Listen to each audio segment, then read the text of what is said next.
Guys, if you have built a mobile app and if you are just about to push it to App Store or the Play Store, so I have few things that I want to share it with you where most of the people actually miss, and most of the rejections that you get from Apple or Google Play, they won't be related to the code. So there won't be something like a very few simple things like there need to be a account deletion page for the user for them to submit a request to delete their account. That's one thing like a lot of people miss. And then there is some other thing on the side of iOS where you'll add the signing in with Google, but you miss out adding signing in with Apple. So that's like a compulsory thing that you need to add if you have the third party what do you say authentications put out on the application. You need to for sure add the signing in with Apple on the side of iOS.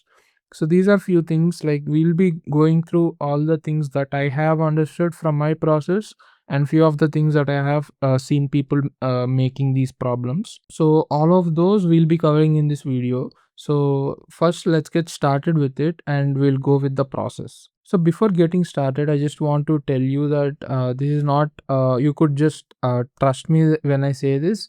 I have actually published few of the mobile apps, not just this one. So this is one of the app that I'm currently building. It's called Relio. It's the most frictionless expense tracker that you could find out, which is going to be in the style of Apple Notes. So you could just try to like load it with your like log your expenses with your voice directly, or maybe you could type it out and then if you want you could just upload your statement, that may be your bank statement or the credit card statement. Like it's the most frictionless one that I have that I wanted to build it for myself, so I have built it out. This is one app that I'm currently working on. I have this published on both the Play Store and as well as the App Store. So this is the thing. And I do have built out few other applications. I'll just show you those as well. Yep, as you can see, these are two other applications that are there on a different account. So yeah, so when I'm trying to say tell you or do whatever the things that I'm telling you to do, these are the ones that I have done for myself for these apps to get pushed or for these apps to get approved.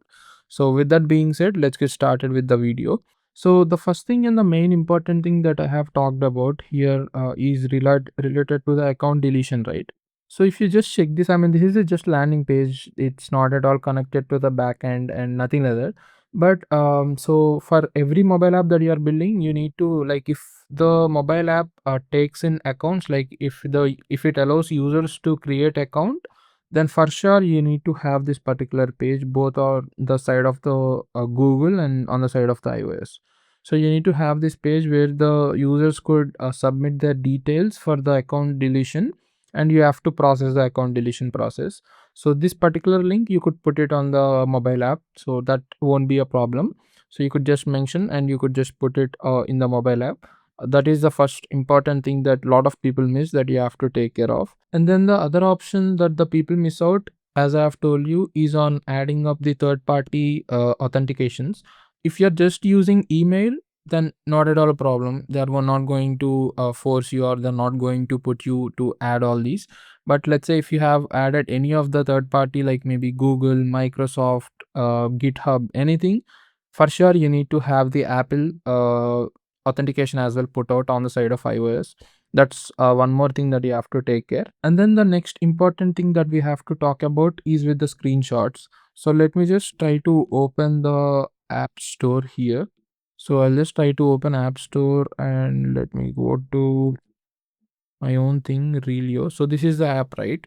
So the other biggest problem, even I mean, I have actually added it before I know it. So regarding the screenshots, this is what I just want to talk about.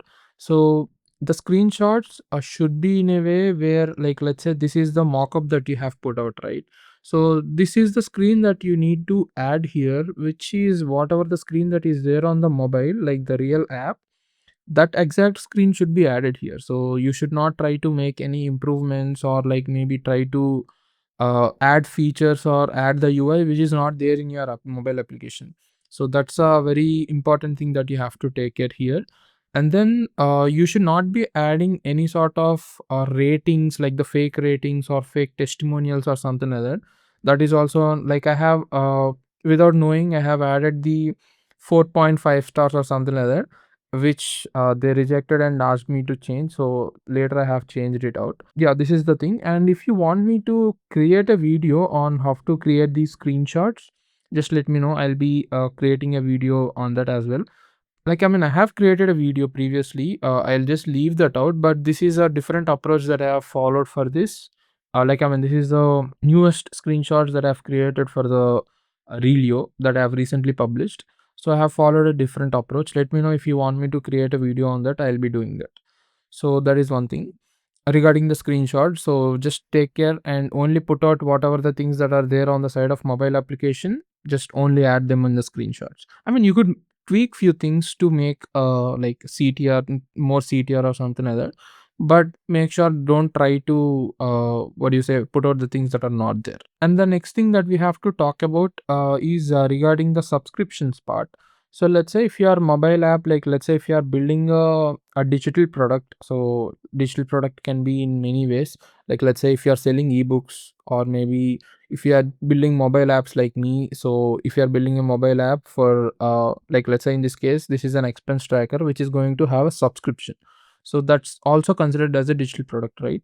So all these digital products should be going through the what you say, the subscription, in-app subscriptions from the side of Google and Apple, where they'll be taking a cut whenever a purchase is made. So that's the only way that you could do. If you try to set up a payment gateway in it, they won't accept. So you have to use their like it needs to go through their system.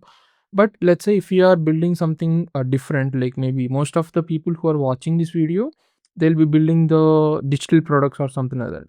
So that won't be a problem. Like let's say if you are building out for someone like your client or someone like that, the thing that you could consider here is, let's say if you are building a app that is going to help to book the appointments, let's consider that. So in that scenario, so the appointment that is being booked, so you could consider adding a payment gateway here, like Stripe or whatever the third party payment gateways that you could use. You could add them. That's not a problem. In the same way, so if it's a physical product, or like, I mean, just try to take an example of Amazon. Let's just try to understand that. So in the case of Amazon, if you're trying to purchase a physical product which is going to be delivered to your home physically, for that you could just make the payment directly in like, I mean, directly with the Amazon payment gateway that they have integrated with your card or whatever the thing. But recently, if you have observed that, let's say if you want to purchase a Kindle ebook that's there on Amazon, they have recently removed it, that and they are asking you to make the payment directly from the web, of especially for the ebooks. So you can't make the payment, or you can't purchase ebooks on mobile app, both on Android and iOS, if you have observed it. So that's a good example that we could consider. So that's the whole point that I just wanted to make. If you are creating a digital product, you need to have a subscription process that is going through Google or Apple. If else, you could use the third party subscriptions. That's not a problem. And the next important thing that like lot of people, like there is literally a business running out of it. So when you are like before publishing the mobile app on the side of Android, I have observed this isn't a problem on side of iOS. Not a problem, but the process. So let's say if you are creating an app on the side of Android, you'll have different stages of testing. You'll have open testing, you'll have closed testing, you'll have internal testing.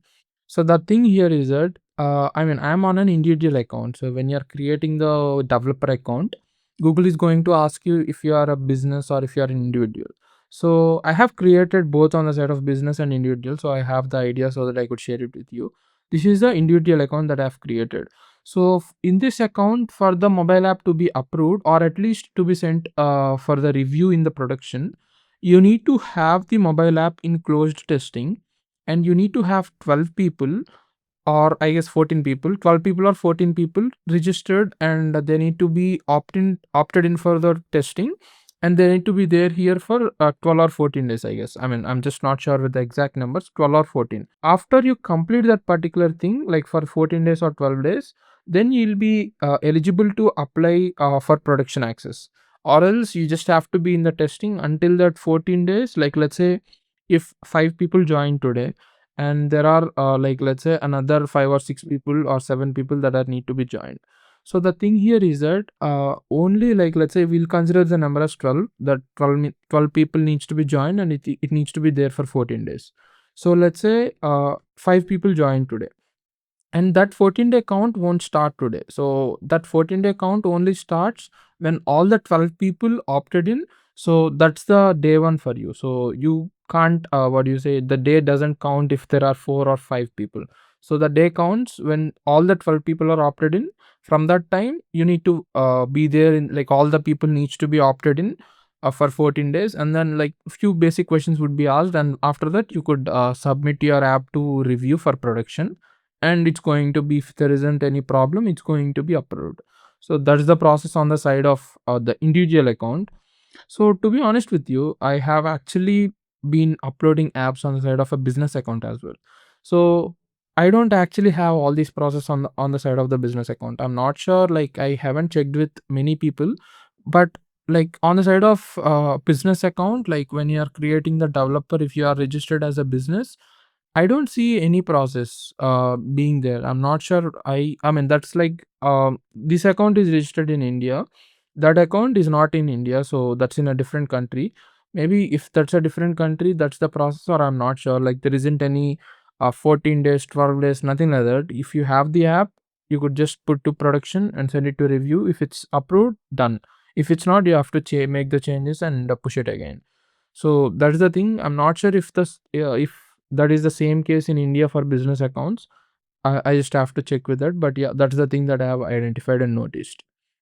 This is something that a lot of people are like, there are literally businesses running on it that they'll be providing you 12 or 14 testers that to be opted in, and then for the 14 days or something like that. So yeah, they'll be charging for it. I mean, just don't, like, at least if you can share it with your friends or family, 12 or 14 people would be completed, so that won't be a problem. And then the main important thing, which is, this is the simplest part, but we actually try to miss out a small thing.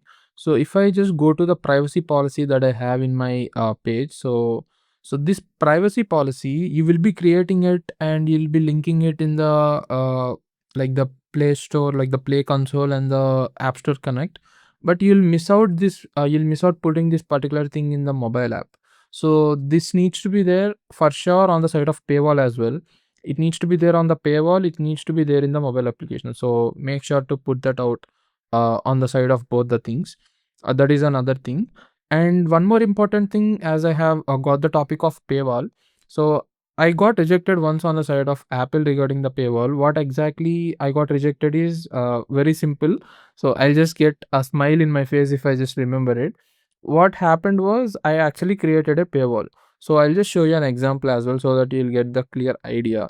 I'll just open my paywall. So it's in Revenue Cat. Just give me a second. So this is my paywall. So what I have done was, I mean, nothing intentional, but something what I have done was I have actually put this particular thing in bold, 7-day free trial, then auto renews and all. Sorry, not this one. This particular thing on the right side, yearly and monthly, I have put it to bold. And this particular thing and this particular thing, like the pricing, it was just set to the normal text without like the plain style without any bold. What they have done was they have asked me, it's like yeah, it's like a manipulation thing where the people can't properly see it, so you have to update the pricing to bold these things and then resubmit the application. So like, as it's just a change that I have to do here, which I don't have to rebuild it. I mean, these are few things that Apple would ask you to do, but you have to do it for them to give you the approval. So this is another thing. And then the other important thing here is regarding the usage of AI in the mobile app. So let's say my mobile app has AI included in it. So whenever we are trying to use AI, like a third party AI, we for sure need to ask the user for the permission. So like, at least they need to first give us the, like, we need to show them a pop-up or something like that at the start in the onboarding, or maybe after the account creation, and they need to accept it, and then we need to make sure that the user accepted the usage of AI. So that's something that we need to have for sure on the, I mean, I did not get this problem on the side of Android, but I got it on the problem on the side of the iOS. So yeah, this is also something that you have to take care, like maybe in the onboarding or in the account creation process, just make sure to have a consent check for the AI features, and make sure to have a toggle on or off for the AI features in the side of settings, so that it won't be a problem. Yeah, this is another thing that I just wanted to share. And the final thing that we have here is regarding the account for the demo purpose. So, I mean, at least you'll be creating a demo account for yourself. So, when you're submitting the app for review, Apple and Google, they are gonna ask you for the developer account that they could like log in and test it out. So you just have to submit these details properly on the side of the verification process to be done smooth. So yeah, these were few of the things that I have like came up with and have fixed it so that it would be helpful if I can share it out. And let me know if you have any other things that you have actually got rejected for on the side of both Google and Apple. Let Please share that in the comments so that I'll be knowing them. Also, the people who watch this video, they'll be also checking the comment section so that we would just have all the things. So like the app is going to be approved. So that's it for the video. I hope you found this video helpful. If you find it helpful, just give it a like and I'll see you in the next one.